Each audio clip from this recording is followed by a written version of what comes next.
So I got three people online. If you guys want to wave real quick. All right, thanks, Mom. All right, I've got my son who's gonna be recording me, and my wife and daughter that'll be in the room with me. So go ahead, Stephen. Okay. All right. I'll go ahead and get started. Are you good, Stephen? Yeah. Okay. His whole Bible, Stephen. Yeah. Did you know there was a real life Cinderella? I kid you not. He grew up poor with blind parents, and he eventually won 2 Super Bowls. Hi everybody, my name is Joe Arredondo. Today I'm going to talk to you about one of my childhood heroes growing up, Jim Plunkett. He grew up in a very humble beginning, very poor, but he went on to win 2 Super Bowls, and he was a big inspiration in my life. I grew up a Jim Plunkett fan from the age of 5, and I always read up on his life, career, watched many of his football games, old football games, so I consider myself a big fan and expert. So kind of now that I've kind of told you about this Cinderella man, I'm going to walk you through some 3 key points today. His humble beginnings, some of his initial successes in high school and college, and then some of his ups and downs in the NFL. So now let me talk to you about his humble beginnings. According to a 1981 book, The Jim Plunkett Story, co-authored by Newhouse and Plunkett, Jim's parents were both blind. His mom was blind as a teenager due to typhoid fever, and his father's sight was so poor that he was legally blind. His father was a dishwasher, and he ran a newsstand in San Jose. And according to the 1981 book, Jim Plunkett says, I came along December 5th, 1947. After my family moved to Santa Clara, where my father washed dishes in a restaurant, as rents increased, we moved to San Jose. We kept moving across San Jose until we could find the cheapest, low-cost housing. His mom always worked very hard for his family. And she always provided, she cooked, she cleaned, she made sure everyone was ready for school, for work, and she did all of this blind. That really made an impression on Jim. And even in, as he grew up playing sports in high school, most kids do their homework at night, but Jim actually did his homework early in the morning, and he used that time to spend time with his father. As his father got ready for work, they'd eat breakfast together, they'd talk about life, and Jim really learned watching his mom never give up even though she was blind, watching his dad just continue to help his family. That really inspired him. So now that I kind of talked to you about his early beginnings, I'm going to talk to you now about some of his successes in high school and college. So at the age of 8, something really changed in Jim Plunkett. He was playing baseball at a little league, and one of the coaches just absolutely humiliated him in front of everybody. And that just really made him upset, and it made him made the determination that he was never going to be humiliated again. He worked very hard. He wasn't the most athletic, but he had a strong work ethic. And then eventually he got to high school and became the starting quarterback.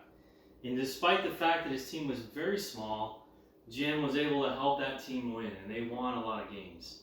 He caught the notice of Stanford, a big college in Northern California with this good football team. And they kind of questioned the coach, his high school coach at the time, Allison Mentina, and they said, look, this guy's kind of quiet. Do you think he'd be a good leader for our team? And Coach Al said, yeah, absolutely. He's going to continue to win. He won a lot of games for us. He brought us, we were a small team, but he was able to help us win. So according to the 1981 book, he eventually went on to play at Stanford and be their starting quarterback. An ESPN Sports Century documentary featuring Jim Plunkett said he moved on to Stanford, California, becoming their quarterback and eventually winning the Heisman Trophy in 1970, overcoming neck cancer as a freshman. The Heisman Trophy is absolutely the best award that a football player can win in college. And to quote the ESPN documentary, in Jim Plunkett's final game, he showed the nation why he had won the Heisman. The proof was the Rose Bowl. The opposition was Ohio State. He helped his team win the Rose Bowl, beating an absolutely good Ohio State team. He was a first-round pick in the 1971 NFL Draft, and he would actually go on to play in the NFL. So now that I've kind of talked to you a little bit about his humble upbringings, some of his successes in colleges, I'm going to talk to you about some of his ups and downs while he played in the NFL. So when he first got to New England in 1971, things went off on a good foot. He was the NFL Rookie of the Year in 1971, but the truth is New England really was not investing in that team. They were not helping bring better players around Jim Plunkett. He took a lot of beating, and the team really did not improve after 1971. There was lots of coaching changes, and in fact, one of the coaches that replaced his first coach tried to put Jim as a running quarterback, something that he was not really good at. And so he took a lot of hits and took a lot of beatings. He really was the scapegoat in New England, and eventually he was cut, and he went to go play for the San Francisco 49ers, a team very close to his parents. So he went back to the West Coast, hoping things would work out there. Things didn't go so well. Lots of coaching changes there as well, and he just didn't play up to the level that he wanted to. At that point, the 49ers cut him, and he really thought about just kind of giving up altogether. But the Raiders gave him a last opportunity, and he took that opportunity. Eventually, in 1980, after spending some years recovering on the sideline, the starting quarterback for the Raiders at that time, Dan Pastorini, broke his leg early in the season. And Jim Plunkett was able to take the team over and get them back to the Super Bowl. According to a Sports Illustrated magazine, they said Jim Plunkett was sitting in the Super Bowl locker room in New Orleans, a victorious champion of the world. Up from nowhere, and king for the day, the most valuable player of the game, including throwing a 80-yard touchdown to Kenny King, at the time the Super Bowl record. The Raiders were victorious over the Eagles, 27-10.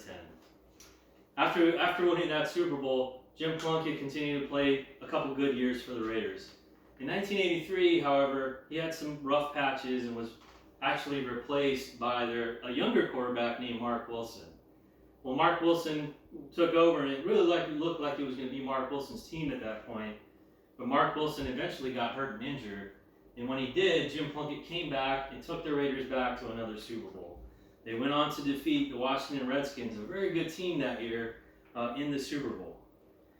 Finally, in 1986, this was Jim Plunkett's last season. The Raiders started 0-3, and by then they had already given up on Jim Plunkett. But after a rough start for the team, they kind of went back to Jim to see if he could do anything. And he actually got him up, starting from 0-3, got him to an 8-5, and almost into the playoffs. In his final game in 1986, a game I remember watching with my father, the Raiders lost to the Kansas City Chiefs. It was Jim Plunkett's last game, and it was the Raiders unfortunately did not make the playoffs that year. But kind of as I talk to you about Jim Plunkett, his life, where he's come from and where he went, I really look at what an inspiration he was to me. I've had many heroes in my life, and he just happens to be one of them. And always watching him overcome and do the best he can is really kind of brought a lot of perspective in my life as I have ups and downs throughout my career and even in life. And so I thank you very much for hearing my speech on Jim Plunkett today, and I'll conclude this speech. So if I can just get that real quick. So I still have my son, my daughter, and I still have everyone online. All right, thank you very much.